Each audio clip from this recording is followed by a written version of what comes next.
ৰাহুল চেত্ৰীয়ে থিয় হৈ বিধানসভাৰ মজিয়া কপাবলৈ ৰাহুল চেত্ৰীৰ জন্মই হৈছে সেইবাবে এয়া ৰাহুল চেত্ৰীৰ ইতিহাস এইখন গাঁৱৰ পৰা গৈ এই ভিতৰুৱা অঞ্চল এটাৰ পৰা গৈ ৰাহুল 2015-16 চনত বি বৰুৱা কলেজৰ ভাইচ প্ৰেছিডেণ্ট হৈছিল গুৱাহাটীৰ বি বৰুৱা কলেজ হয়নে তাৰ পাছত এই অঞ্চলৰ এজন ল'ৰা গোৰ্খা সম্প্ৰদায়ৰ এজন ল'ৰা ডিব্ৰুগড় বিশ্ববিদ্যালয়ৰ ইতিহাস ৰচনা কৰি সাধাৰণ সম্পাদকৰ পদত জয়ী হৈছিল আৰু ডিব্ৰুগড় বিশ্ববিদ্যালয়ৰ ইতিহাসত আটাইতকৈ বেছি সময় থকা সাধাৰণ সম্পাদক ৰাহুল চেত্ৰী গতিকে ৰাজনীতি ৰাহুল চেত্ৰীয়ে ভালদৰে জানে আৰু এইটো মই ভালদৰে জানো আৰু সেই যেতিয়াৰ পৰা 17 চনৰ পৰা মই ৰাহুলক লগ পাইছো ডিব্ৰুগড় বিশ্ববিদ্যালয়ৰ মোৰ জুনিয়ৰ হিচাপে তাৰ পাছত আমি কা আন্দোলন কৰিছো একেলগতে অসমৰ বিভিন্ন ঠাইলৈ গৈছো আৰু আমি একেখন গাড়ীতে গৈছো তেতিয়া মই পৰিকল্পনা নাছিলে যে মই ৰাজনীতিত আহিম মোৰ পৰিকল্পনা আছিলে মই আমেৰিকালৈ যাম পোষ্ট ডক্টৰেট ষ্টাডি কৰিম মই সেইবোৰ সপোন দেখি আছিলো সেই সময়ত ৰাহুলে প্ৰত্যেকটো দিন গাড়ীত মাৰ্ঘেৰিটাক লৈ কি কৰিম সেইটোৱে কৈ থাকে তাৰ গাড়ীত যদি আমি গৈ থাকো কোনোবা এখন অনুষ্ঠানলৈ যোৰহাট গৈছো ৰাজগড় গৈছো টিংখাং গৈছো তিনিচুকীয়া আমাৰ কাকপথাৰ গৈছো ক'ত আমি একেলগে মিটিং কৰিবলৈ গৈছো ঠিক নাই কিন্তু প্ৰত্যেকটো দিন ৰাহুলৰ গাড়ীখনত ৰাহুলে আমি ভাড়া কৰি গাড়ী এখন লৈ যাওঁ ভাইটি এটাই চলাই যায় আৰু মাৰ্ঘেৰিটাত কি সমস্যা আছে মাৰ্ঘেৰিটাৰ সমস্যাবোৰ সপোনবোৰ পূৰণ কৰিবলৈ কি পৰিকল্পনা আছে সি তেতিয়াই কৈ থাকে যেতিয়া ডিব্ৰুগড় বিশ্ববিদ্যালয়ৰ ছাত্ৰ আছিল গতিকে সেইখিনি প্ৰত্যেকটো দিন এটা দিন একোৱা নাই য'ত ৰাহুলে কোনো ছোৱালীৰ কথা পাতিছে পাইছেনে যিটো বয়সত বেলেগ ল'ৰাই ডিব্ৰুগড় বিশ্ববিদ্যালয়ত পঢ়ি থকা বেলেগ ল'ৰাই কোনোবা ছোৱালীৰ কথা পাতে বেলেগ কিবা কথা পাতে লগৰ লগত ফুৰি কি খাব ক'ত ফুৰিব যাব এইবোৰ কথা পাতে মই ৰাহুলৰ মুখত নাই শুনা ৰাহুলে 24 ঘণ্টা মাৰ্ঘেৰিটাক লৈ কি কৰিম মাৰ্ঘেৰিটাৰ ৰাইজৰ সমস্যাবোৰ দূৰ কৰিবলৈ কি কৰিম এইটো কথাই 2017 চনৰ পৰা মই ৰাহুলৰ মুখত এতিয়ালৈকে শুনি আছো আৰু মই যে ৰাহুল চেত্ৰী হাৰিবলৈ জন্ম নাই হোৱা মাৰ্ঘেৰিটাবাসী ৰাইজৰ সমস্যাৰ সমাধান কৰিবলৈ বিধানসভাৰ মস্তত কপাবলৈ আপোনালোকৰ অধিকাৰবোৰ আজৰি আনিবলৈ ৰাহুল চেত্ৰীৰ জন্ম হৈছে আৰু ৰাহুল এয়া কৰিবই সেইবাবে মই প্ৰথম ইয়ালৈকে আহিছো কাৰণ মোৰ ভাইটিও আৰু তাৰ লগত মোৰ এটা দীঘলীয়া সম্পৰ্ক আছে আৰু এই কথা আপোনালোকে জানে বিগত সময়বোৰত ৰাহুলক লৈ বহুত ষড়যন্ত্ৰ কৰা হৈছে তাক কিনিবলৈ বহুত চেষ্টা কৰা হৈছে প্ৰলোভন দিবলৈ বহুত চেষ্টা কৰা হৈছে আৰু এইখিনিও মই ভালদৰে জানো কিন্তু কা আন্দোলনত আমি একেলগতে আন্দোলন কৰিছিলো এনআইএৰ সমন আহিছিল ৰাহুলে মোক ফোন কৰি কৈছিল মই আহিব লগা হৈছে ইয়াৰ পাছত হয়তো আপুনি আহিব লগা হ'ব তেতিয়া আমি অখিল গগৈক চিনিও পোৱা নাছিলো মাত্ৰ এদিন ফোনত কথা বতৰা পতা মইতো পতাই নাই সন্মুখত মিটিঙত অখিল গগৈ ভাষণ দিছিলে তাৰ বাবে এনআইএৰ সমন আহিছিলে আমাৰ ডিব্ৰুগড় তিনিচুকীয়াৰ ডিচি এছপিয়ে মাতি নি আমাক বুজাই দিছিলে ক'ত আন্দোলন কৰিবলৈ যাব নালাগে সেই 2019 এনআইএৰ সমন অহা ৰাহুল চেত্ৰী আজিও আদৰ্শৰ যোজন কিন্তু থমকি ৰোৱা নাই আছে জানো বহু মানুহ বিক্ৰী হ'ল বহু মানুহে টকা পইচা লৈ ৰজাঘৰীয়া হ'ল ডাঙৰ কথা ক'লে তাৰ পাছত গৈ বিক্ৰী হৈ গ'ল ৰাহুল চেত্ৰী বিক্ৰী নাই হোৱা এনআইএৰ সমন ৰাহুলক কোনো জেলৰ ভাত কোনো ধৰণৰ ষড়যন্ত্ৰই ৰাহুলক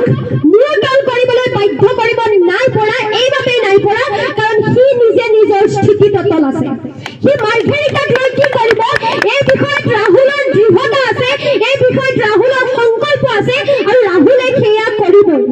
আপোনালোকে এই যে কথাবোৰ আজি ঠিক কৈ আছে যে আমাৰ চিকিৎসালয় এখন নাই ভালদৰে আমাৰ মহিলাসকল ট্ৰিটমেণ্ট কৰিব নোৱাৰে আমাৰ ল'ৰা ছোৱালী এটা হ'বৰ সময়ত আমাৰ বহু সংখ্যক মহিলাই ভালদৰে ট্ৰিটমেণ্ট নাপায় মৃত্যু মুখত পৰে ডাঙৰ চিৰিয়াছ অসুবিধা এটা হ'লে প্ৰব্লেম এটা হ'লে মৰিবলৈ বাধ্য হয় মানুহ এইখিনি কথা মই সেই তেতিয়াৰ পৰা শুনি আছো 17 চনৰ পৰা এতিয়ালৈকে কিমান বছৰ হ'ল অথচ সলনি নাই হোৱা একেখিনি কথাই শুনি আছো স্কুল এখন নাছিল ভালদৰে পঢ়ুৱাবলৈ চৰকাৰী স্কুলত আজিও ল'ৰা ছোৱালী মানুহে পঠাবলৈ নিবিচাৰে নাই পৰা কাৰণ স্কুলখনৰ সেই অৱস্থাটো নাই সেইটো তেতিয়াও শুনি আছিলো সেইটো আজিও শুনি আছো লাজ পাব লগা কথা মই আজি আহোঁতে প্ৰথম সুধিছো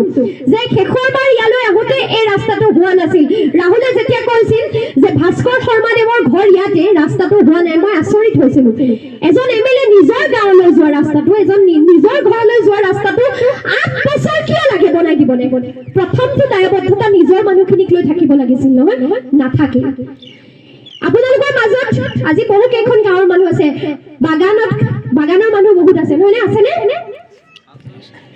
ভাস্কৰ শৰ্মাৰ পুতেকৰ জীয়েকৰ কোন আছে তেখেতৰ ঘৰত নেজানো বংশ পৰিয়ালৰ কাৰোবাৰ বেমাৰ হলে দিল্লীলৈ লৈ যাব মুম্বাইলৈ লৈ যাব এইমছলৈ লৈ যাব চেন্নাই বেংগলোৰ এপললৈ লৈ যাব আপোনালোকে ক'ত লৈ যাব পাৰিব নিব সঞ্জীৱনী নি এডমিট কৰাব পাৰিব গুৱাহাটীৰ কোনোবা দামী হস্পিটেলত এপলো হস্পিটেলত নি এডমিট কৰাব পাৰিব নোৱাৰে আমাৰ সাধাৰণ আপোনালোকে পাৰিব নোৱাৰে সাধাৰণ খাতি খোৱা মানুহৰ ল'ৰা ছোৱালীবোৰ দিল্লী বেংগলোৰত গৈ ট্ৰিটমেন্ট কৰিব নোৱাৰে চেন্নাইত গৈ ট্ৰিটমেন্ট কৰিব নোৱাৰে প্ৰাইভেট হস্পিটেলৰ আইচিইউত লাখ লাখ টকা দি সাধাৰণ মানুহে নিজৰ ল'ৰা ছোৱালী নিজৰ মাক দেউতাক নিজৰ ঘৰৰ পৰিয়ালৰ মানুহ ট্ৰিটমেন্ট কৰিব নোৱাৰে এই কথাটো ভাস্কৰ শৰ্মাই ইমান দিনে বুজি পাব লাগিছিল তেওঁ মন গ'লে হেলিকপ্টাৰত উঠাই লৈ যাব পাৰিব বাগানত কাম কৰা খাতি খোৱা খেতিয়কৰ মানুহে দিন হাজিৰা কৰা বজাৰত বেপাৰ কৰা মানুহে লৈ যাব পাৰিব নেকি নোৱাৰে আমাক হস্পিটেল বিলাকৰ ভিতৰত প্ৰয়োজনীয় চিকিৎসক লাগিব আমাক আইচিইউত এডমিট কৰিবলৈ লাগিব আমাক আইচিইউ বাদে দিয়ক খুৱাবলৈ বিছনাখন দিব পৰা নাই পাৰিছে জন্ম হবৰ সময়ত শিশু হস্পিটেলত মাটিত জন্ম হয় মাটিত পকাৰ ওপৰত কাপোৰ পাৰি জন্ম দিব লগা হয় আজিৰ সময়ত মাৰ্ঘেৰিটা ব্ৰিটিছৰ দিনৰ পৰা ডিগবৈ মাৰ্ঘেৰিটা অসমৰ আটাইতকৈ সোণৰ খনি বুলি ক'ব পাৰোঁ আমি আটাইতকৈ বেছি সম্পদশালী ঠাই হয়নে ডিগবৈ মাৰ্ঘেৰিটা ব্ৰিটিছৰ যুগৰ পৰা আজিৰ দিনটোতো কেন্দ্ৰীয় চৰকাৰে আটাইতকৈ বেছি পইচা পোৱা ঠাই অসমৰ ডিব্ৰুগড় জিলাৰ পৰা আৰম্ভ কৰি আমাৰ ডিগবৈ মাৰ্ঘেৰিটা হয়নে আজিৰ দিনতো কয়লাৰ খনি আছে তেল আছে এই অঞ্চলৰ পৰা কেন্দ্ৰীয় চৰকাৰে ভাৰত চৰকাৰে আটাইতকৈ বেছি ৰেভিনিউ জেনেৰেট কৰে আটাইতকৈ বেছি পইচা পায় আমাৰ মানুহবোৰে কি পায় একো নাপায় আমাৰ মানুহৰ ল'ৰা ছোৱালী যেতিয়া জন্ম হয় টকা বিছনা চাদৰ এখন পাৰি শুবলৈ বিছনাখনো নাপায় এয়া নেকি উন্নয়ন এয়া উন্নয়ন বুলি ক'ব পাৰি নোৱাৰি এয়া উন্নয়ন বুলি ক'ব নোৱাৰি আজি ভাস্কৰ শৰ্মাৰ ঘৰৰ মানুহক পঢ়িবলৈ আটাইতকৈ দামী দামী স্কুললৈ পঠিয়াব আপোনালোকে পাৰিব আপোনালোকে সপোন দেখিব পাৰিব যে আপোনাৰ ল'ৰাটো কাইলৈ আমেৰিকালৈ যাব আপোনাৰ ল'ৰাটো কাইলৈ পাইলট হ'ব সপোন দেখিব পাৰিব আপোনাৰ ভাল এখন কলেজ নাই য'ত সায়েন্স ষ্ট্ৰীম আছে নেকি আপোনালোকৰ ইয়াৰ কলেজত বিজ্ঞান শাখা আছেনে নাই গতিকে কলেজখনত কোনোবা এজন ছাত্ৰই যদি চিকিৎসক হ'ম বুলি সপোন দেখে নিজৰ গাঁৱৰ মানুহখিনি ট্ৰিটমেন্ট কৰিম বুলি সপোন দেখে নিজৰ মাকক যদি বিচনাত পৰি কান্দি থকা দেখে চিকিৎসাৰ অভাৱত আৰু ল'ৰা বা ছোৱালীটোৱে সপোন দেখে যে মই এদিন এজন চিকিৎসক হ'ম নিজৰ ঘৰখনৰ অৱস্থা দেখি কোনোবা সন্তানে যদি ভাবে মই এদিন এজন ইঞ্জিনিয়াৰ হ'ম মই ভাল এডভোকেট হ'ম সেই ইঞ্জিনিয়াৰ চিকিৎসকজনক পঢ়াবৰ কাৰণে কলেজখনত বিজ্ঞান শাখাই নাই ভাস্কৰ শৰ্মাই আজিলৈকে সেয়া কৰি দিব নোৱাৰিলে কিয় বুজিছেনে আপোনালোকৰ ল'ৰা ছোৱালীবোৰ যাব পাৰিব লাগিব আমেৰিকাত পঢ়িবলৈ অষ্ট্ৰেলিয়াত পঢ়িবলৈ ৰাহুলৰ দৰে বিমলত ওলাই যাব পাৰিব লাগিব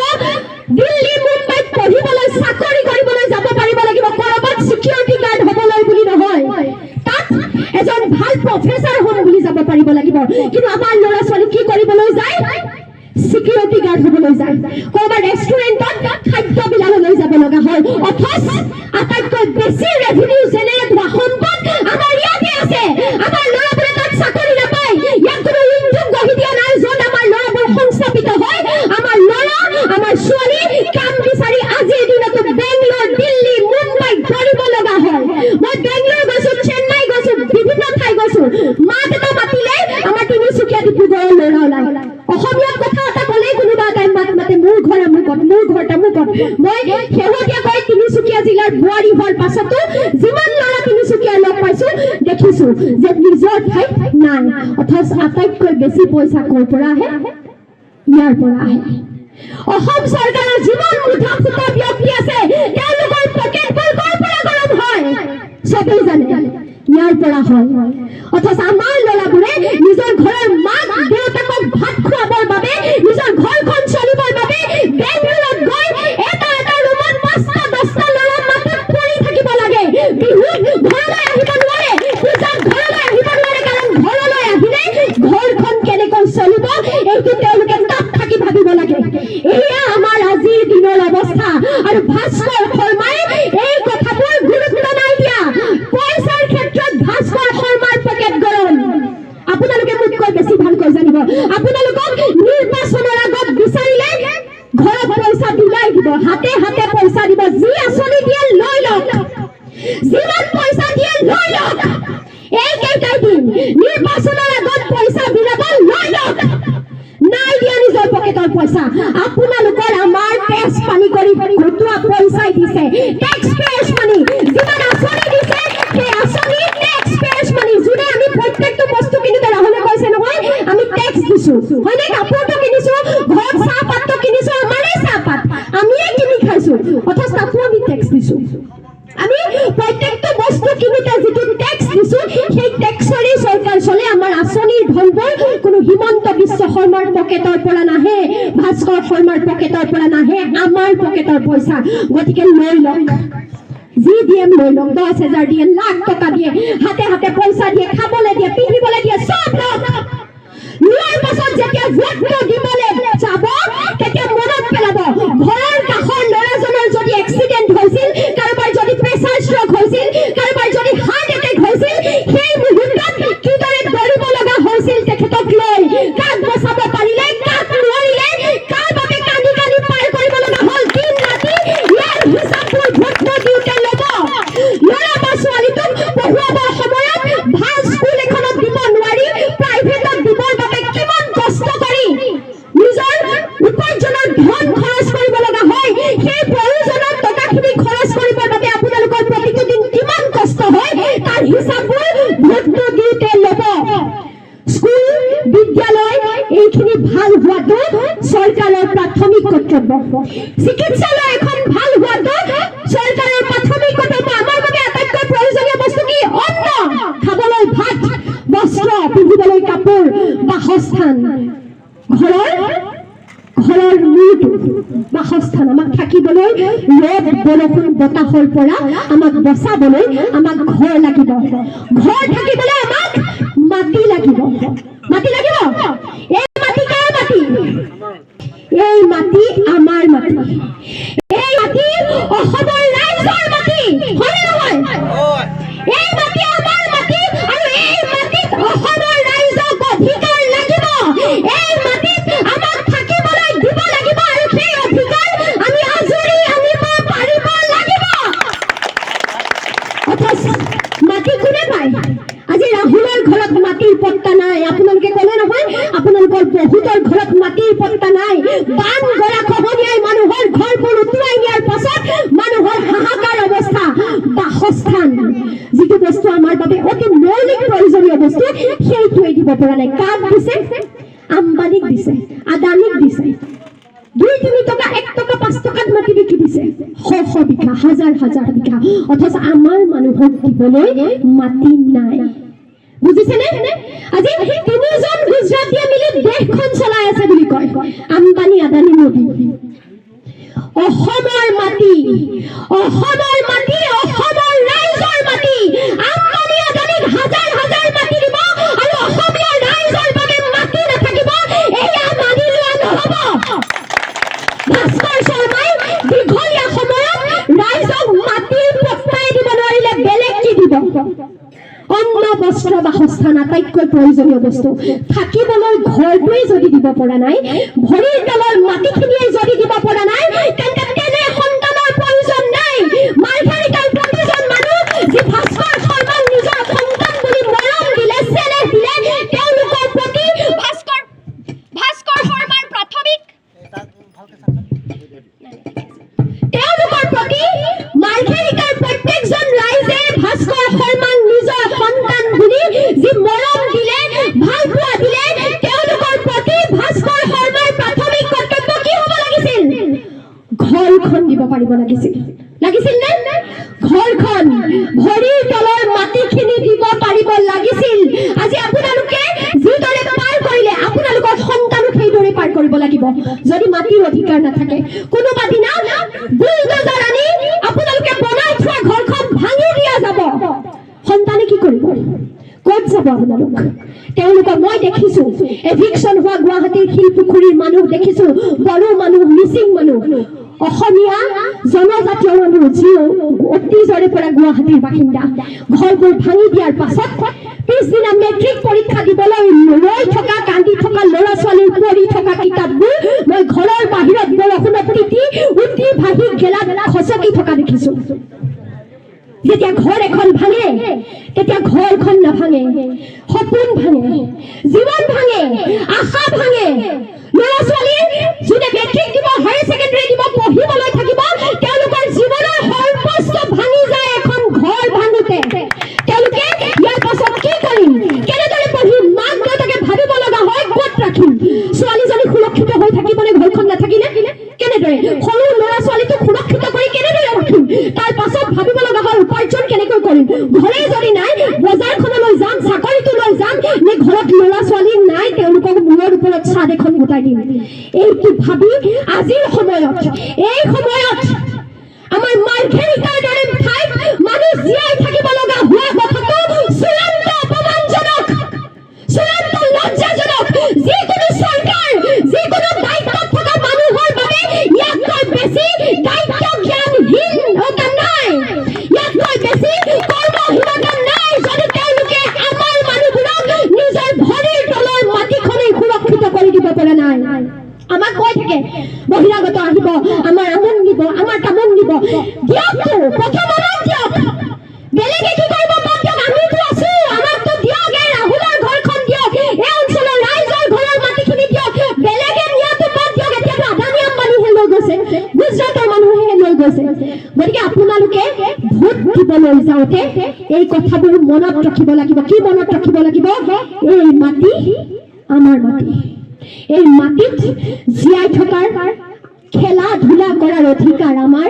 এই মাটিত খেতি কৰাৰ অধিকাৰ আমাৰ এই মাটিৰ তলত থকা সম্পদৰ অধিকাৰো আমাৰ অৰ্থাৎ সম্পদ আছে সম্পদৰ টকা আছে আমাৰ ল'ৰাবোৰ বেংগলৰলৈ গৈছে সেই টকাৰ পৰা লাভ আমাৰ নহয় হয় জানো আমাক মাৰ্ঘেৰিটাত ক্ষুদ্ৰ উদ্যোগ লাগিব কয়লা খনি কেন্দ্ৰ কৰি আমাৰ মাৰ্ঘেৰিটাৰ ল'ৰা ছোৱালীবোৰে সংস্থাপন পাব লাগিব চুইচ টিপিবলৈ কলিকতাৰ ছোৱালী আহিব ভোট দিবলৈ আমাৰ ছোৱালীবোৰ যাব হ'ব নেকি নহ'ব কিয় নোৱাৰে আমাৰ ল'ৰা ছোৱালীবোৰে কিয় নোৱাৰে দিয়ক ট্ৰেইনিং হয়নে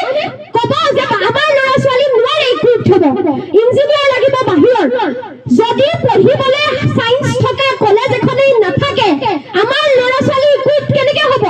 ইঞ্জিনিয়াৰিং পঢ়িবলৈ চায়েন্সত পঢ়িব লাগিব তাৰ আগত তেওঁলোকে ভাল স্কুলত পঢ়িব পাৰিব লাগিব তাৰ পাছতহে ইঞ্জিনিয়াৰ হ'ব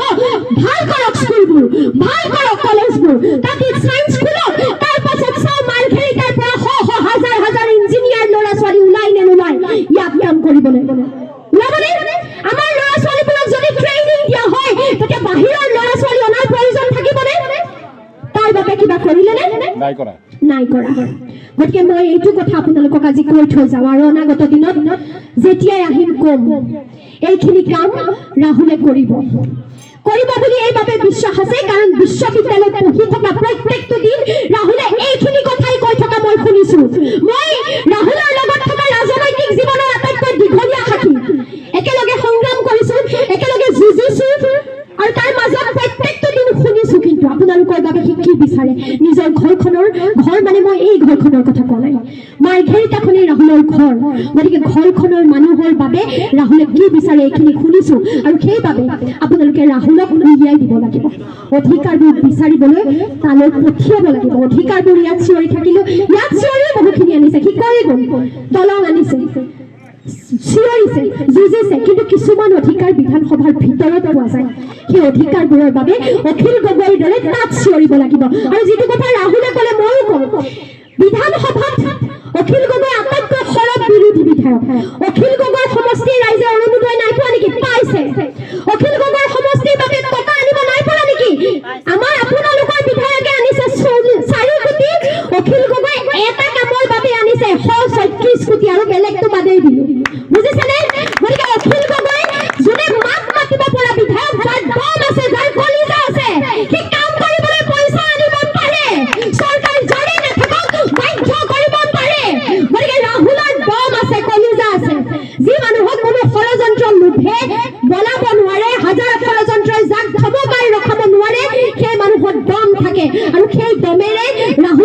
আপোনালোকৰ অধিকাৰবোৰ আজৰি আনিব। আৰু এটা কথাই শেষ কৰোঁ, 2031 চনত আমি ৰাইজৰ দলে অসমত চৰকাৰ গঠন কৰিম। 2031 চনত ৰাইজৰ দলে অসমত চৰকাৰ গঠন কৰিম। লিখি লওক, মই জ্ঞানশ্ৰী বৰাই আপোনালোকক আজি প্ৰথমবাৰৰ বাবে মোৰ মুখেৰে কৈছো যে 2031 চনত অসমত ৰাইজৰ দলে চৰকাৰ গঠন কৰিম। আৰু অসমৰ ৰাজনীতিত এটা ধুমুহা আহিব, পৰিৱৰ্তনৰ ধুমুহা। সঁচা অৰ্থত আমাৰ সমস্যাবোৰৰ কথা কোৱাৰ ধুমুহা, সেই সমস্যাবোৰৰ বিপৰীতে অধিকাৰবোৰ আজৰি অনাৰ ধুমুহা। এজন নতুন যুৱক যুৱতী ৰাহুলৰ দৰে, মোৰ দৰে, লক্ষ্যদাৰ দৰে, আমাৰ দৰে এজন নতুন যুৱক যুৱতী সাজু হৈ আছে অসমৰ ৰাজনীতিত এজন ধুমুহা আনিবলৈ। আৰু সেই ধুমুহাত সকলো সাম্প্ৰদায়িক, সকলো মানুহৰ মাজত টকা পইচা মিলাই ভোটৰ লোভৰ ৰাজনীতি কৰিব বিচৰা মানুহবোৰ উঠি ভাহি যাব। মানুহক মানুহ হিচাপে গণ্য নকৰি মানুহৰ মাজত বিভাজন আনিব খোজা মানুহবোৰ উঠি যাব। আমি 31ত এখন ধুমুহাৰ সৃষ্টি কৰিম, কিন্তু তাৰ বাবে আপোনালোকে ইয়াক 26তে উলিয়াই পঠাব লাগিব। আপোনালোকে 2026ত ইয়াক উলিয়াই দিব লাগিব, যাতে বিধানসভাত অখিল গগৈৰ লগত মাৰ্ঘেৰিটাৰ কথাও আমি শুনিবলৈ পাওঁ। মাৰ্ঘেৰিটাৰ সমস্যাবোৰৰ ক্ষেত্ৰত বিধানসভাত কোনো মৌন হৈ নাথাকে, সেই অধিকাৰবোৰৰ ক্ষেত্ৰত কোনোবাই সাহসেৰে মাত মাতে। পাৰিবনে উলিয়াই দিব? পাৰিব। গতিকে আপোনালোকৰ পৰা আশা কৰিলো যে 2026ত আপোনালোকে ৰাহুলক বিধানসভাৰ মজিয়ালৈ পঠিয়াব। অখিল গগৈৰ লগত লগ লাগি আপোনালোকৰ বাবে থকা সমস্যাবোৰ সমাধানবোৰৰ বাবে